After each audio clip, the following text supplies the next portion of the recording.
Well, I want to welcome everybody. This is our first back to school webinar of the year. We do these with great joy. And one, it's a chance to meet some really exciting people, get a chance to have all of you learn, listen, get some insights, get a little bit of inspiration. So we're going to be talking with my friend Hua here just in a second. But just a quick introduction for those of you that know us at Archer Career. Some of you work with our school partners, and we're really pleased with that and welcome.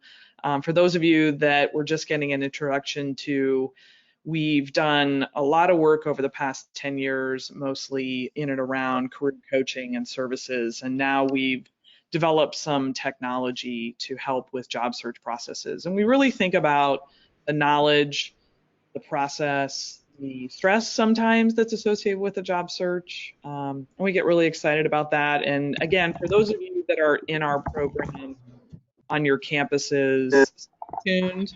We have a lot of fun things coming, and we hope to be sending out some communication as it is the back to school time.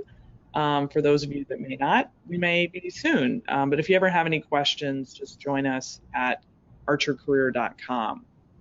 I also want to tell you about our next back to school session, which is going to be in about a month, September 14th. And we're going to be speaking to another amazing professional, Lee Clark, who has mostly done healthcare work his career in and around consulting, internal consulting. And what's also really exciting about Lee is he made a really big career transition. So we'll be talking to him next month. That's ready. And if it's something you're doing, please sign up again through our website. But most importantly, we're here to chat with Hua. So I'm going to kind of give a round of applause, a welcome. I know Hua super well, and she'll tell you a little bit about her background. But mostly what I want to say is that when I first got a chance to work with Hua, I just was really impressed by how she views the world and has such great vision and focus and commitment, and like me is a mom and is juggling all of those various things.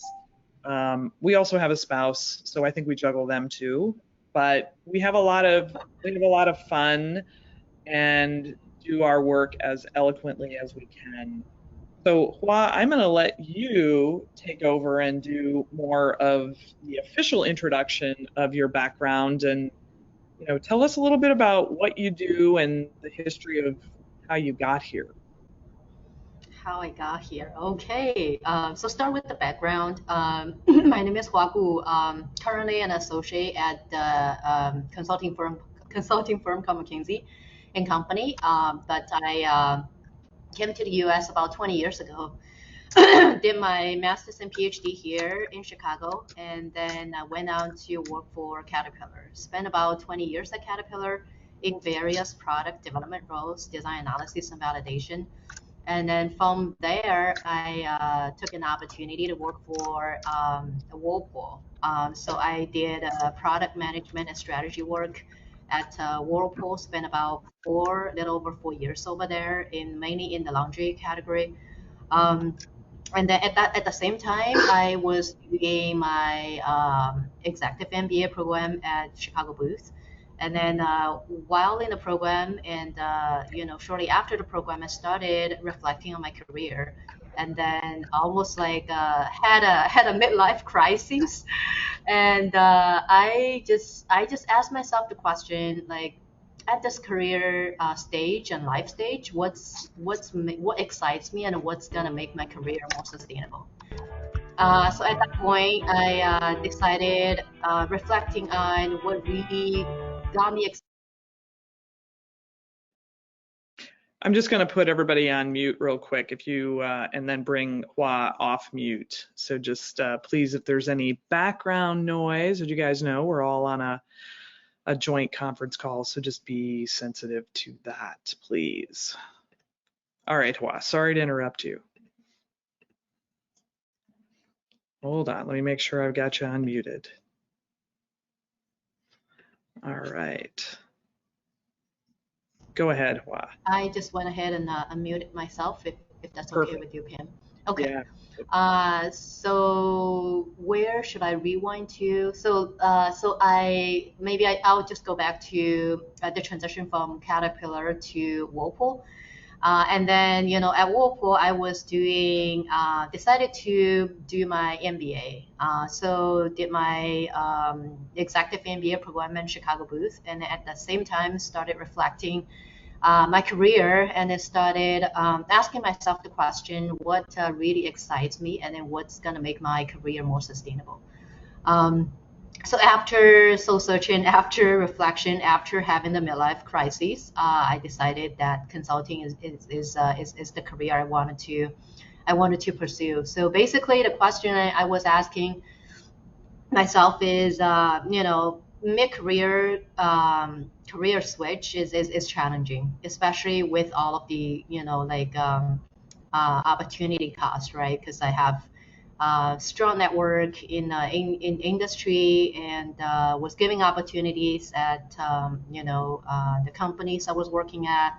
So is it the right time? Is it worth making a career switch, especially switching to consulting where I basically have to take a step back and then kind of restart as an associate.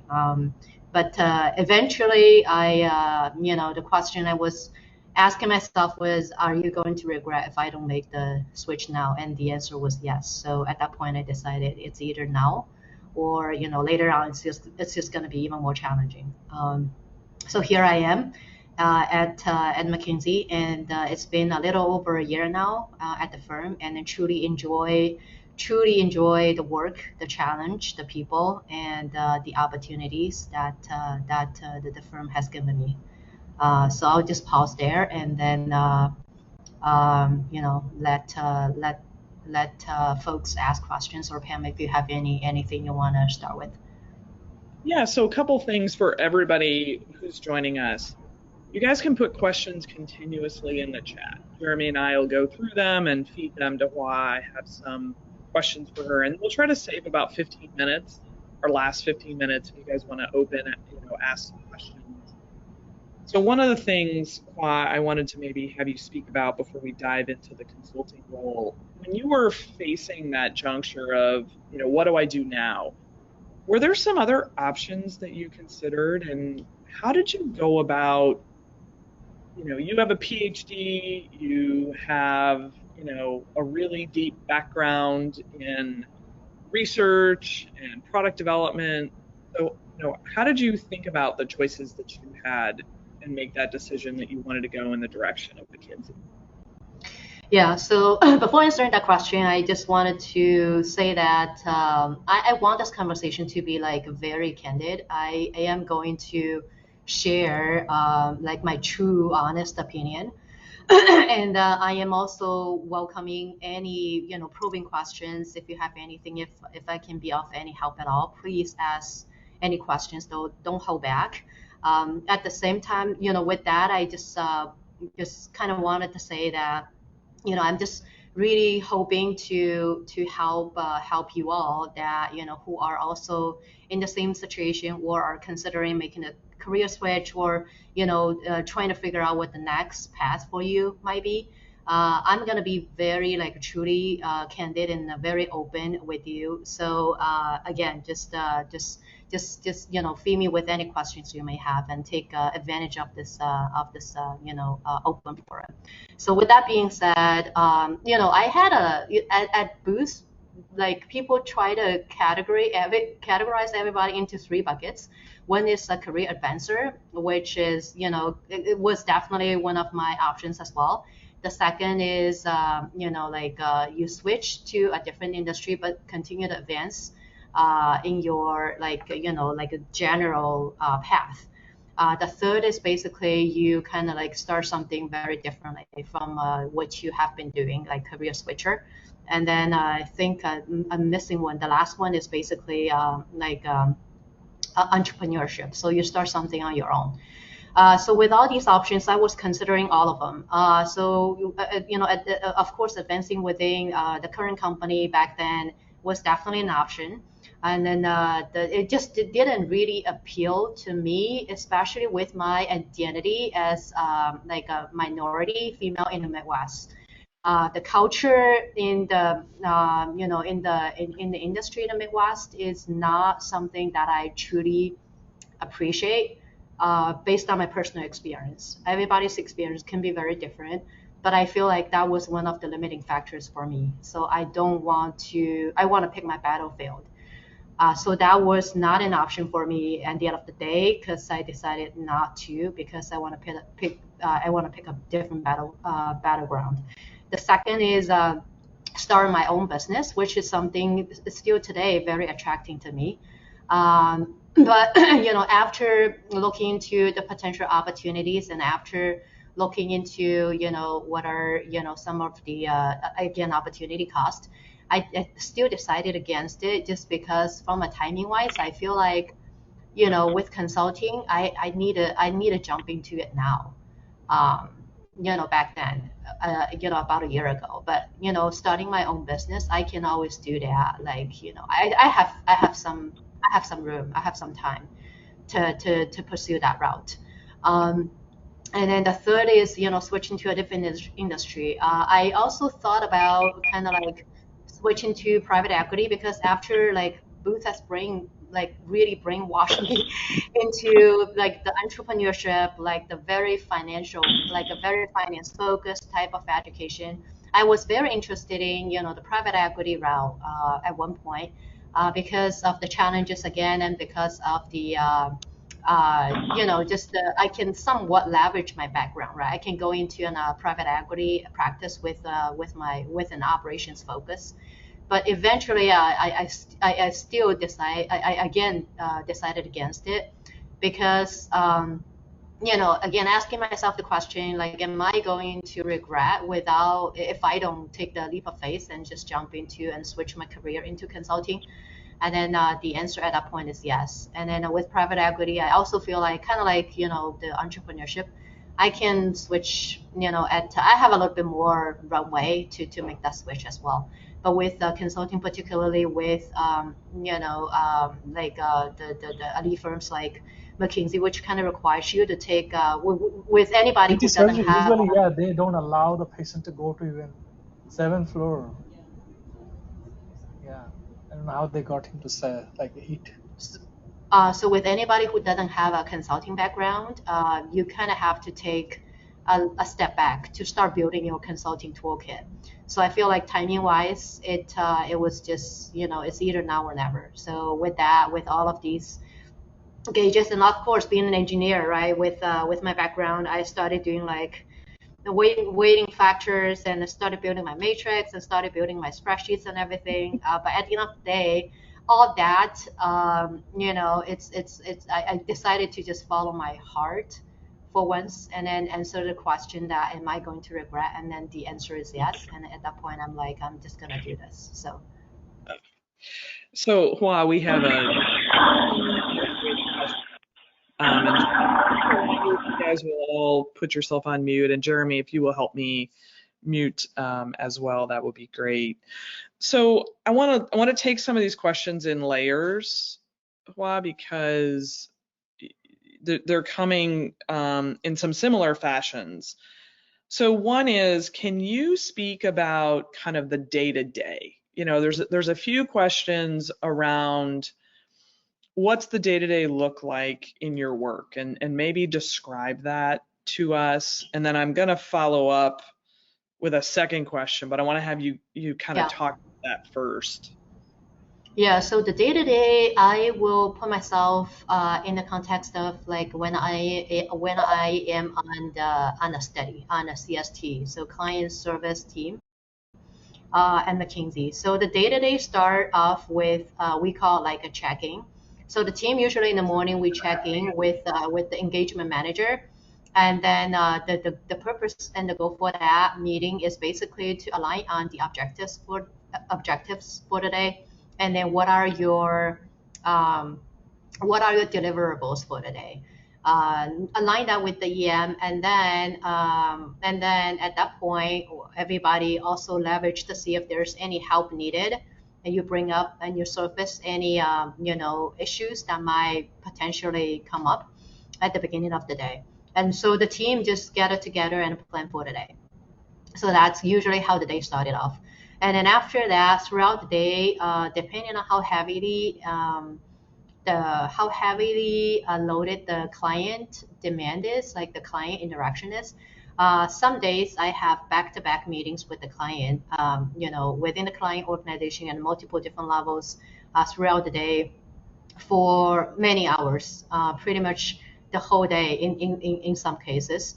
But in other studies, when the client interaction is not that heavy, then you'll have maybe like an hour or two, or maybe a couple hours here and there to kind of think about, put your head together in terms of what the next steps are, and in terms of what are you on track to deliver at the end of the day, what you promise you are going to deliver.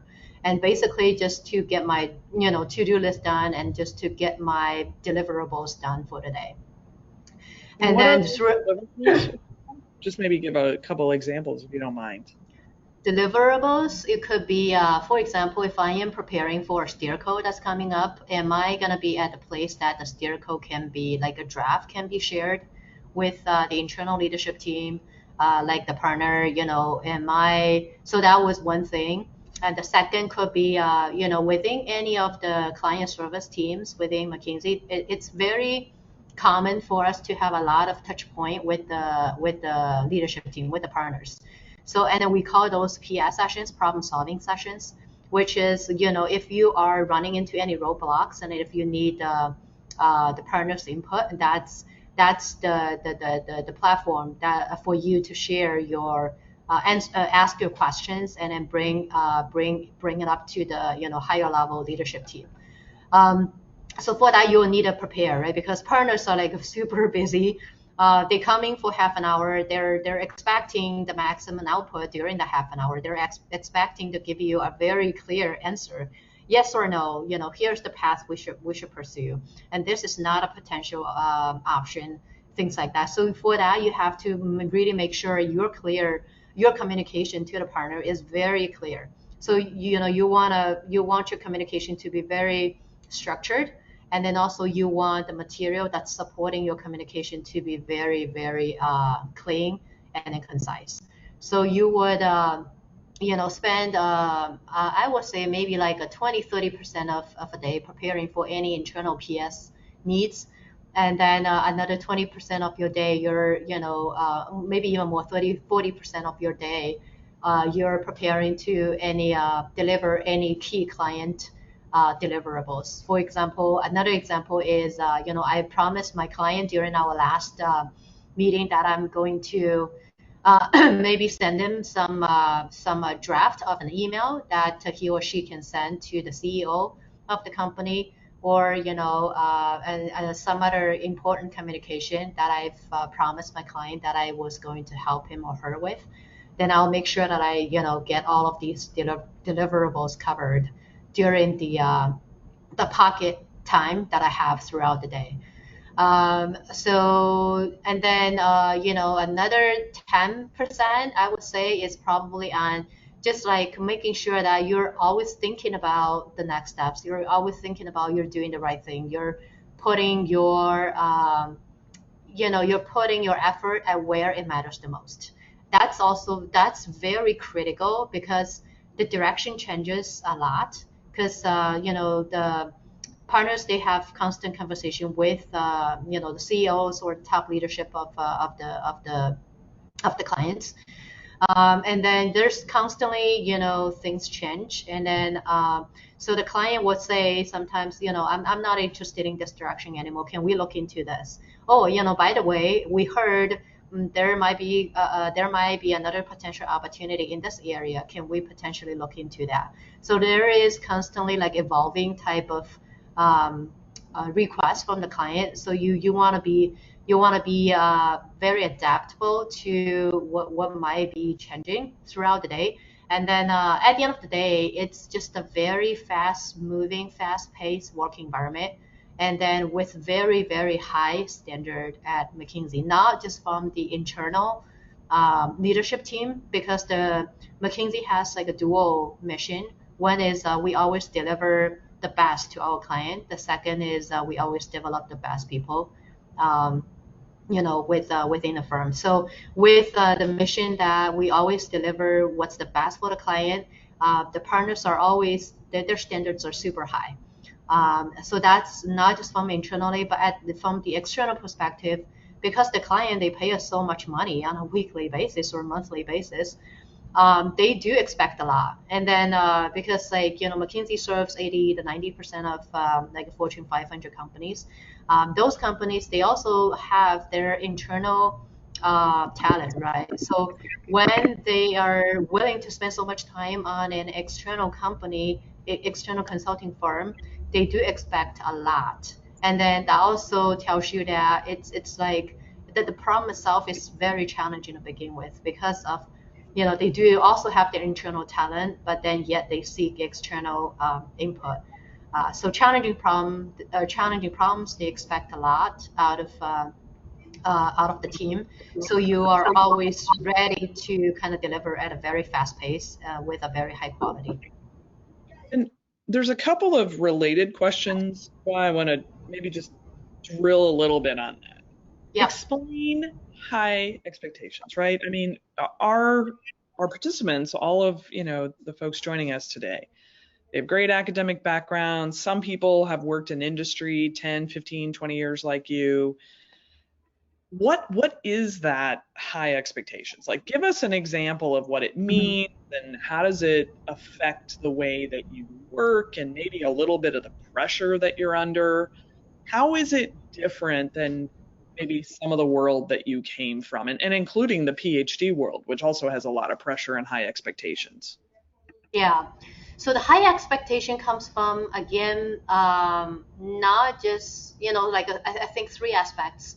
One is partners. Again, they have so for example, if they ask question, what is the best option for company A to pursue?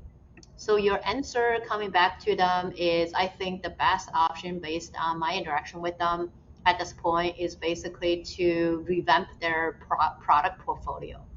And then he will need to have a lot of, you better be prepared to back up your conclusion with lots and lots of data and fact. Not just saying that, based on my observation, their product portfolio today is very outdated. The one data point I have is like their competitors. The competitors have this offerings, and we don't have all of these offerings. That's why we need to revamp their product portfolio. This is not a satisfying answer to the partner. The satisfying answer to the partner, in addition to that, you need to also be prepared to answer the question, why is M&A not an option, not a good option for them? Why is doing like maybe like a joint venture not a good option for them? Why is not revamping current product portfolio, but just like introducing trimming the just like a modifying the current product portfolio, not an option. So you have to be prepared to answer all of those questions, not just backing up the question that I think revamping the product portfolio is the best option for the company. So that's just an example. So that's one area that the high standard is coming from. The second standard is coming from the client. Again, they have their internal talent. They can also do a lot, right? So when they the same thing, when you kind of share your thoughts with them, when you create all those like steer code, all those touch points, they ask very pointed questions. They, for example, hey, if you recommend, I recommend you guys to like M&A, to do an M&A in order to gain more market share. They will ask you the question, who you think is our potential target. So you have to be prepared for the next 2 to 3 steps for any steer code. to be able to, be ready for a conversation with the CEO. So you at that point you have to do like M&A scan already internally. You have to come up with your like investment thesis regarding the top maybe 2 to 3, candidate, and then give the CEO the pros and cons for each and all of that. So there is a lot of preparation work that you need to do. The third high quality is actually I would have to say it's like a self-driven, because McKinsey is there's a lot of talented people. So it's not a very competitive environment by design, but because we're all like, we call ourselves like type A, highly insecure, high achievers, high performers, which means that we create those competitive environment for ourselves, constantly thinking, oh, am I underperforming? Am I the best one on this CST? Am I like the star performer? How do I make sure that I continue to be the star performer? How do I make sure that I continue to outperform everybody else on the CST? So there's that level of self-driven, because everybody is like McKinsey tend to attract people like us. So that is another level of that. Even if you feel like, oh, I am done with my deliverables today, then you started thinking, oh, that guy is pretty good. He might be like a couple steps ahead of me, so I need to do a little bit more. So that's another level of just always constantly driving for, excellence. That's where the third high quality push comes from. It's like internal self-driven. So when you think about the facets of your background, you come from Asia, you studied certain things, you have a PhD, you have an MBA, you have this industry experience. Can you touch just a little bit on maybe how each of those skills helps you do your work? Because our audience also is asking, how does a PhD help? How does this help? How does that help? Like thinking about this quilt that is you, how do you draw from each of those experiences and perspectives? Yeah, okay, let's start with my cultural identity. I think that helps me tremendously, just because McKinsey is it's almost like a melting pot. It's very diverse. It's a very diversified culture, and then it's also like international. So, and then depending on your project setting, you can easily choose to work for, a team to work on a team that's like international based, or you can choose to work on a study that is like a totally Asia based, or you can choose to work on a study that's whichever country or whichever culture you want to learn. You have a lot of freedom to choose your own, design your own study. So my cultural background really helps me, because working in a diversified culture is something that's part of my identity. So that makes very easy, right? I can easily work with people with very diversified background. That has been a common theme throughout my career as well. Working at Caterpillar and working at Whirlpool, I tend to have more opportunity in those environments as well, just because of my background. So, for example, I was working with, the proving ground, setting up the proving ground over in Asia for Caterpillar, and then I was also working on international product launches when I was at Whirlpool. Excuse me. So I feel like my culture background really serves me well in working at a very diversified background at McKinsey as well. So that's one piece. The second is as a PhD, or as somebody with multiple degrees, right? So McKinsey tend to have a lot of people like me, a lot of people with at least one or two. It's not like a typical. I can't say what a typical McKinsey consultant's background is, other than everybody's very driven, very type A, very a highly insecure, high achievers. But other than that, there are people with even more degrees than I do. There are people, of course, with less degrees than I do as well. But like with the PhD particularly, I feel like our aptitude for digging deeper, our aptitude for um, just always kind of like asking the so what, right? Like I get this answer, like I want to do more research. I want to be a little bit more thorough on the type of research I do is going to serve you really well in this consulting environment. Just because, again, McKinsey is very after like high quality work, always deliver the top quality. So constantly asking yourself the so what, constantly doing the research for the next step is going to serve you really well. I feel like that serves me really well at the firm as well. Just always wanted to dig deeper, always asking so what. So I know this answer, so what. Um, and then so that's my second hat. My third hat maybe the product development, and then like a product strategy background that I have from the industry. That also gives me kind of like a ticket into one of the practices at the firm. As you know that McKinsey, you can look at it as like a matrix. So you can look at from a industry perspective, like you're interested in like consumer goods industry, or you're interested in manufacturing industry. You have all of these industries, and then maybe horizontally, and then vertically, you can think about different practices. For example, like marketing and sales is one practice, operations is another practice, capital excellence is another practice. So you have all these horizontally industries and vertical practices that you can align yourself with.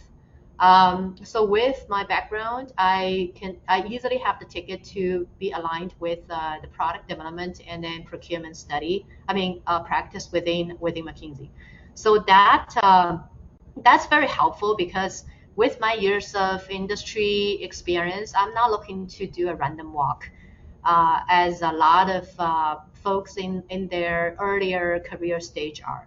So a lot of folks, they enter the firm with the purpose that they wanted to do a random walk. They wanted to see a little bit of everything. I wanted to do a little bit of, work in this practice, in this industry. They can choose to do that. But for me, I just kind of wanted to hone in. I just wanted to soar with my strength. So I tend to focus my work on product development and in procurement, which fits my background really well. So as soon as I introduce myself, I can easily gain very quick rapport, very strong rapport with the partners because they truly value people with industry experiences at a firm. That just really gives you a couple of things that stood out to them, makes us stand out. One is our client hands, right? Because with industry experience, you can very well relate with any type of clients that you work with. You can establish very strong rapport with them very quickly, rather than folks with relatively less industry experience. The second is we have tried and failed so many times, so we know what works and what not. Sometimes even just like intuitively, we know what's gonna work the best for the client. So these are the couple of things that the partners truly value for people with our background as well. So I think I cover three aspects. One is as a minority female with Asian background, and then the second is with my industry background, and third with my PhD. I'm trying to think, is there any other aspect that I can cover? Maybe as a mom, as a parent. So the firm has a lot of supporting structures to that. You can choose to do work that fits your lifestyle. You can choose to only do work that doesn't require any travel. So the firm has a lot of flexibility. So I feel like with my being a mom, there's like a lot of groups within McKinsey that kind of supports each other's needs as moms. But also at the same time, you can, when you are kind of introducing yourself as a mom, you also get a lot of respect, especially knowing that how challenging the job is and how much you're trying to juggle at the firm. So that, that just makes a lot of conversations, very, go. You can just connect with, for example, like partners and, those people who are like in same life stage, relatively easily when you start having, talking about the challenges that you face as a mom, and then the challenges that you face as a dual career professional in the workplace. Awesome. So, Hua, I'm going to ask you a couple rapid fire questions here. Yeah, please. When you consider people that want to do a postdoc experience, pros, cons, is it important? How do you think about that for this part of the audience that might be considering that? For postdoc experience, I personally didn't think when I was doing my PhD, I decided against it because I decided like academic is really not something that I wanted to pursue. But if you have your heart in pursuing a career in academic, for by all means, I think postdoc is a great experience to add to the resume, and then because that gives you an opportunity to maybe like if you cannot get to your target school as a professor, you can maybe do if you negotiate as a postdoc opportunity, it'll be a lot easier for you to get into your target school. Or if you can have your target school using a postdoc as a stepping stone to help you get into your target school as a professor, by all means use that lever, pull that lever. But for me, it wasn't something I wanted to do because I knew that I didn't want to pursue an academic career. So, a question about what would you now look at doing when you had your offer and you were thinking about joining? You had a little bit of time to prepare. A couple of people in the chat will be joining McKinsey, so they'll be colleagues of yours here. It sounds like in the near term. So can you maybe just talk about one or two things? It's like do this before you start, and then things that anyone, whether it's joining McKinsey or you think about consulting in general, that kind of helps the onboarding process. One thing is have fun. Just enjoy. Just take it easy and not do anything. That I would rank that number one.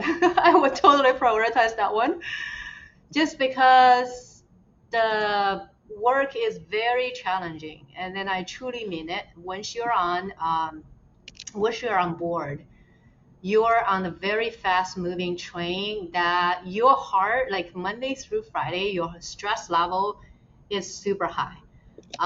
Your heart is constantly like pounding because because of the fast pace, because of the high expectation, and because of you driving yourself to the next level of excellence.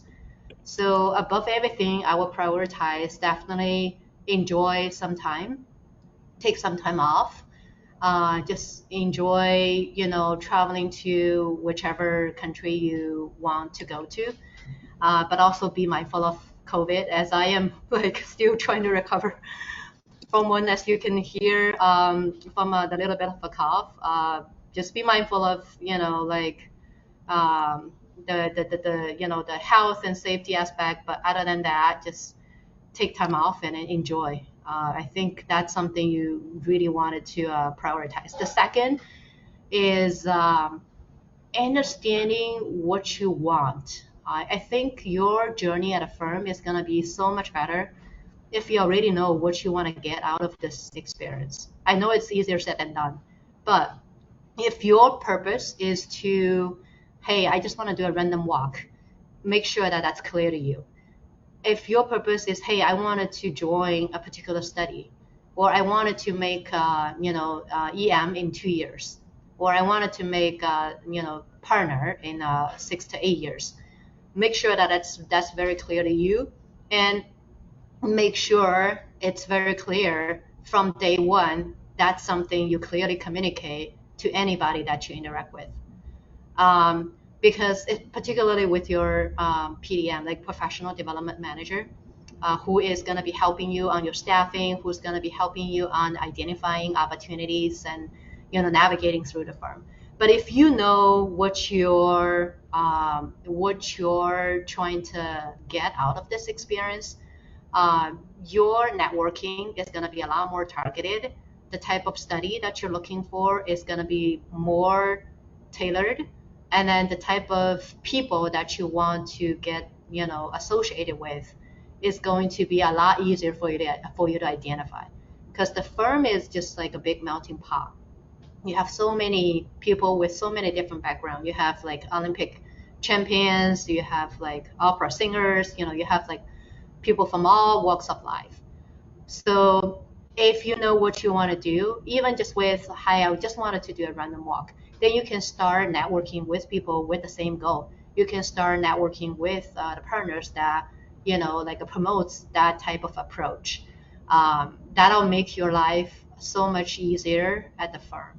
Otherwise, it'll be, the firm is a hard place to navigate if you don't know what you want. So we always use a term at the firm saying, make your own McKinsey, because if you don't make your own McKinsey, McKinsey is going to make you. I love that.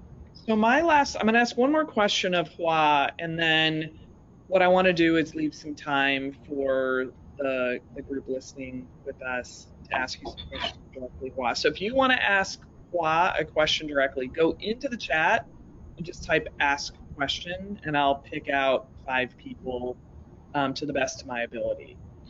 So Hua, just my last question for you, can you speak just a little bit to your process around preparing to interview with McKinsey? There's been some questions about how'd you get the consulting language? No surprise. How did you prepare for cases? McKinsey has the PEI, but maybe a couple of things, kind of the spikes in your process that you think would be really valuable for everyone to understand. Yeah, so first of all, I think the first step, which is very critical, is make sure this is something you truly want to do. So that's the key message I also convey to pretty much everybody that has reached out or I have, had a conversation with either through PAM or through the internal, like a McKinsey, platform. Because it's not a easy task, and then you're up against a lot of talented people. So make sure that it is something truly you wanted to do, so that you can really focus. You can really like put your effort at where it really matters for you at the end of the day. If you're still kind of wishy-washy, if you're like, I'm just gonna see how it goes, I would say your success rate is not gonna be very high. That's my personal opinion, just because it does really take, based on what I've seen, it does really take people who are truly committed in this journey to be successful. So once I know that this is truly something I want to go after, and then I just wanted to go full in. And then, again, my personality is, if I want to go full in, I'm really like full in. So I wanted to make sure that I really enhance my chance for success. So I'm like, I can do this by yourself, but I can also team up with some professionals who know exactly what they're doing and who can help me. So at that point, that's also when I started working with PM. So from my prop, journey perspective, I feel like there are 2 aspects, right? One is the case portion. The second is mainly the PEI portion. On the case portion, I really feel like there's really no magic. It's just a time game. It's just, if you're putting the time, your casing skill is going to get better. And then I think on average, the number I heard for people who get an offer from McKinsey is about like 50 cases. But I know that it's also very, dependent on people, because some people I case with that they're just so good at casing to begin with. I happen to be like average on casing. So I did end up doing like about 60 something cases. But I do also see throughout the course of me doing cases at around 20 cases, I feel like I'm getting there. I got the hang of it. And then gradually after that, 30, 40 cases, around 50 cases, I feel like I really got this. I really feel like I can at least, even if it's a bad day, my casing is not going to be that bad at around 50 cases ish. And then so for the cases, I just basically leveraged the school resources that I had at Chicago booth. The casing books. I think a lot of business schools do offer that type of like consulting clubs, and there's a lot of resources that you can just leverage.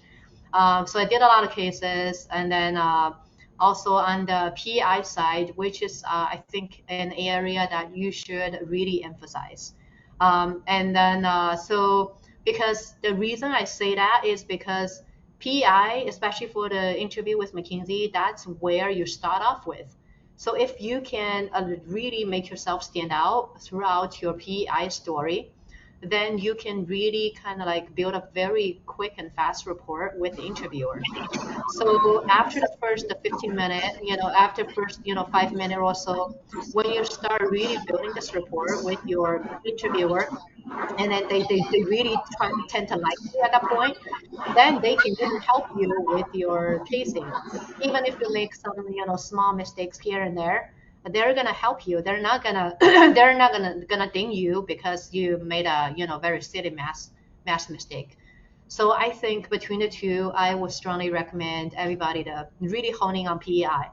Um, and then honing on PI is really also not an easy task either, because it's not about how grand your story is. It's more about how specific your story is.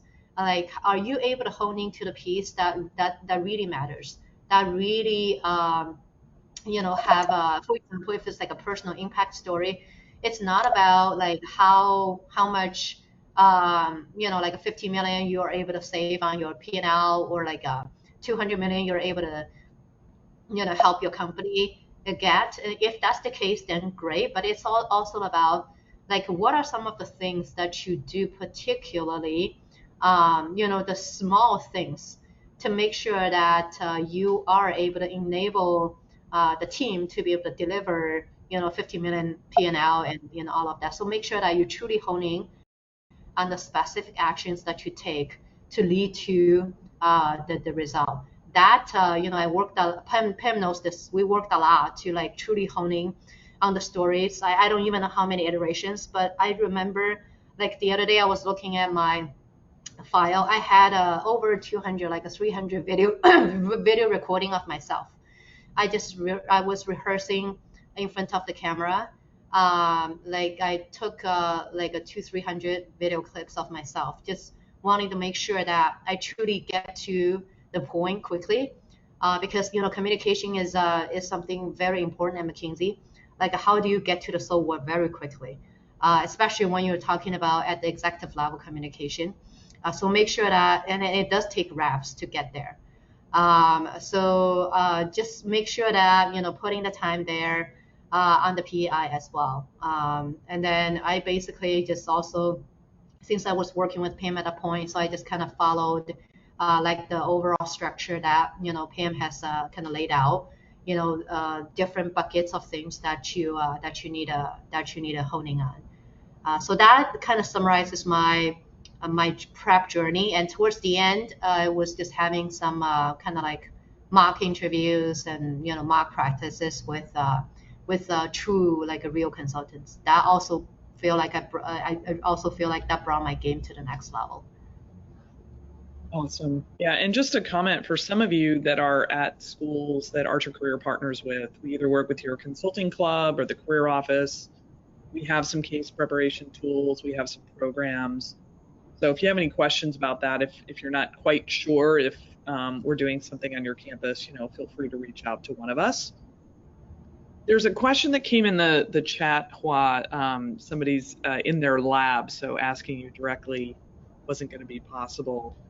What do you think are some of the hard skills that you need to succeed, and how does that weigh into preparing for cases, and then thinking a little bit ahead to how it impacts how you do your job once you've been hired?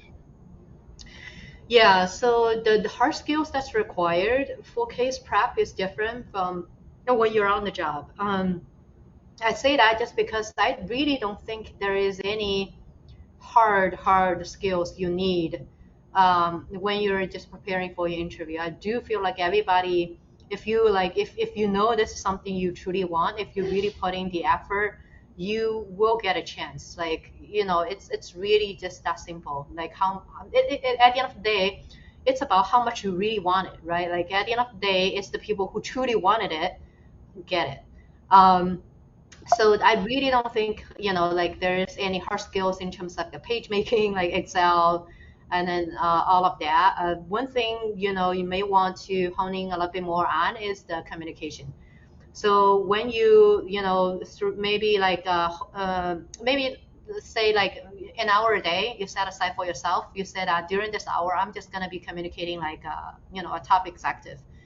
So I'm just gonna not like ramble if I'm answering anybody's questions, or just give yourself like read a Wall Street Journal article and say that how am I going to synthesize the story, and then just make it really clear. Here is the story. So here is, for example, the Wall Street Journal is saying that COVID is not going to leave us anytime soon. It's going to linger on. And then you just keep asking yourself, so what? So what? So okay, COVID's gonna linger on for a while. So what? Then from my perspective, how am I going to protect myself? From the economy perspective, how the government policy is going to change.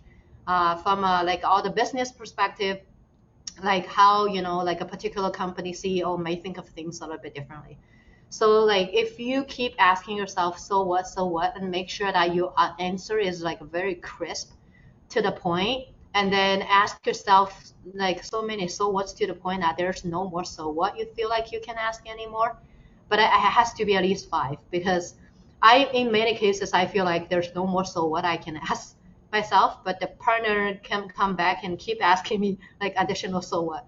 So there's just try to push yourself to the next level of the crispness when it comes to communication. That'll serve you really well during your interview. But I also view that as somewhat like a soft skill instead of like a hard skill.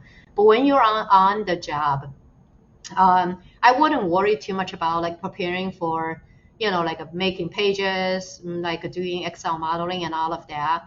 As long as you're mindful of the type of studies that you choose, you will learn those on the job. And that's the best place to learn anyways. So if you're mindful, if you communicate to the team that, I wanted to really honing on my page making skills, make that clear. I wanted to really honing on my Excel modeling skills, make that clear. You have plenty of opportunities. If anything, like, we're trying to stay a little bit more like mindful of how many pages we make on a daily basis. It's just, you'll get so many opportunities to make pages, make it to McKinsey standards, and then, build a model to McKinsey standards. So I wouldn't sweat too much about it until you are actually on the job and, like just learning on the job. Otherwise, I feel like it would be a waste of your effort, because you're not really being assessed during your interview. The math skills that you're being assessed is actually very simple and basic. So just make sure that again your thinking process is very clear. That's important, and your communication is very crisp. Awesome. So last couple questions, again, from the chat. When you look a little bit ahead, how are you thinking about your career? How are you thinking about progression? There's a couple questions from some people that are early in their career, and then there's some people that are, maybe 15, 20 years of experience. You're somewhat in the middle. How do you look ahead, and, how do you balance that with everything else you have going on in your life? Yeah, so family always comes first. So right now, I feel like I am still able to, because my husband is very supportive despite the fact that he also has a very challenging career. He works for Tesla. But despite the fact, he also, like a challenging career as well. He's very supportive. So I feel like at this point, I am able to balance the family needs with his help and the career demand. However, I am also doing this on a half a year basis, right? Every half a year, I pause and then I reflect. Is my value being jeopardized? Is my family needs being jeopardized? Is my son's well-being or development as a human being being jeopardized in any way, shape, or form? If that's the case, I will take actions to correct course. At the firm, if I think, people are also very interested in the progression at the firm. So you are typically on a 2-year timeline. So every 2 years you will, so like, for me, shortly after my first year, people are asking me to, like seek a JEM opportunity or potentially transition into the EM role. So, the firm, you will have, based on your performance, you will have people start asking you or challenging you or preparing you for your next step. And you'll have like a mentor sponsors along the way to help you make the transition. But I would also say that one thing I like about the culture at a firm is it's also to your pace. I'm not being pressured that I have to make EM anytime soon. I'm not being pressured that I have to find the JEM or like EM opportunity in my next study. By the way, JEM stands for Junior Engagement Manager, and then EM stands for Engagement Manager. So it's usually at around a year and a half or like a 2-year time frame. You start your PDM start asking you questions. Are you ready? Do you feel like you're ready? But at the end of the day, it's you who decides. Yes, I'm ready. I wanted to do this. Then things will just naturally happen.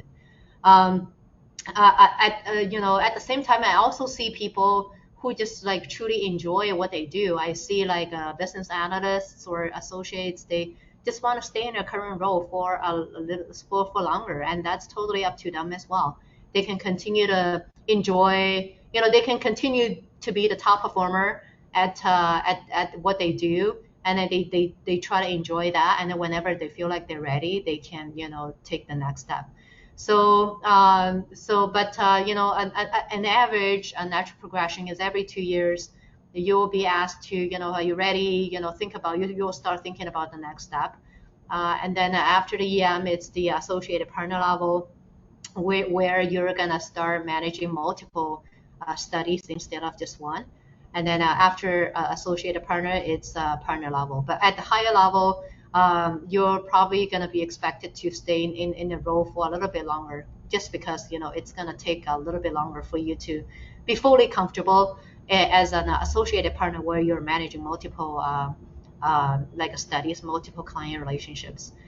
So McKinsey is a place where soon as you start feeling, I'm kind of comfortable with an associate role, comfortable with a business analyst role, that's when you're gonna get challenged. You're always, like on the verge of being a little bit uncomfortable, but that's also where you can grow and learn the most. Awesome. So I have one more question before we wrap up, Hua. But before I ask that question of you, I just want to thank everybody who joined. There was a question asked about, will we share the recording? Yes, we will. We will happily do it to everybody who registered, and stay connected to our community. We love doing these sessions. We love working with professionals that are motivated to do challenging things and just meet amazing people and keep all the hard work that you all are doing at the forefront to get you where you want to be in your career. So with that, Hua, one kind of piece of advice or perspective, that the wisdom that you have that you just want to share with everybody to close us out? Yeah, so one thing I'm still learning is to be kind to yourself. So McKinsey is a firm that really drives you and then just tell yourself sometimes it's okay to make mistakes.